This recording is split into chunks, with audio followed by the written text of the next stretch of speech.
habayeho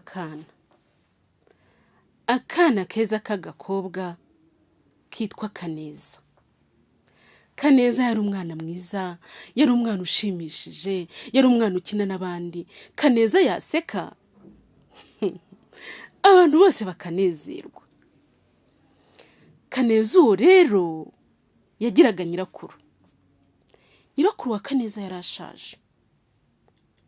yarashaje cyane, imvi zarabaye uruyenzi, umusatsi wose nyine urumva wari warabaye umweru, ntiyarakigira amenyo.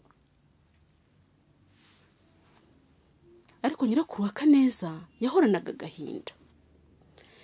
agahinda kubera yuko yakundaga abana, ariko umwuzukuru we Kaneza akamutinya. Nyirakuru wa Kaneza yakundaga kuririmbira abana, igihe cyose akaba aririmba akikijwe n'abana, kandi reka abana banamukunde bamusange. Yari afite ibiti byinshi by'imbuto, abana akabaha imbuto bakarya bakishima. Umunsi umwe nyirakuru wa Kaneza yari akikijwe n'abana aririmba. Kaneza kubera kumutinya atamwegereye, ari hirya kumwe n'abandi bana bakina. Uko mukecuru aririmba, abana bose barari kumwe na Kaneza bagenda biruka bakurikije ijwi rya mukecuru ngo bamwegere, bumve uko aririmba bamwegereye. Ariko Kaneza we yasigaye iyo hirya wenyine yigunze, atinya kwegera mukecuru kandi yari afite ubwoba ko yamutinyaga. Mukecuru aririmba igihozo yahimbiye umwuzukuru we Kaneza. Nifitiye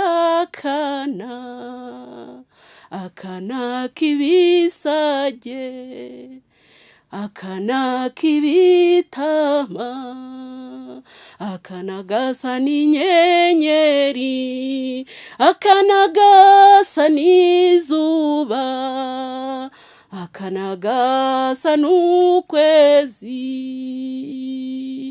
Kaneza wanjye, Kaneza nkunda,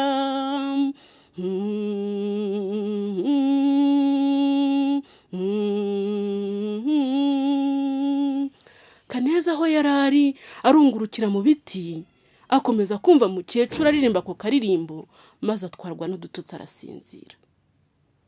Kaneza amaze gusinzira, mukecuru aza buhoro yomboka, aterura kuzukuru ke yakundaga agashyira mu gituza. Kaneza aho akangukiye ashigukira hejuru, abona mukecuru niwe umufite, agira ubwoba. Ariko mu gihe akigira ubwoba, mukecuru wari uzi ko Kaneza akunda imineke cyane, amuha umuneke, amusekera, amwishimiye n'ubwuzu na rwa rukundo rwose yamukundaga. Kaneza arya umuneke, Kaneza arishima. Kuva icyo gihe mukecuru na Kaneza baba inshuti.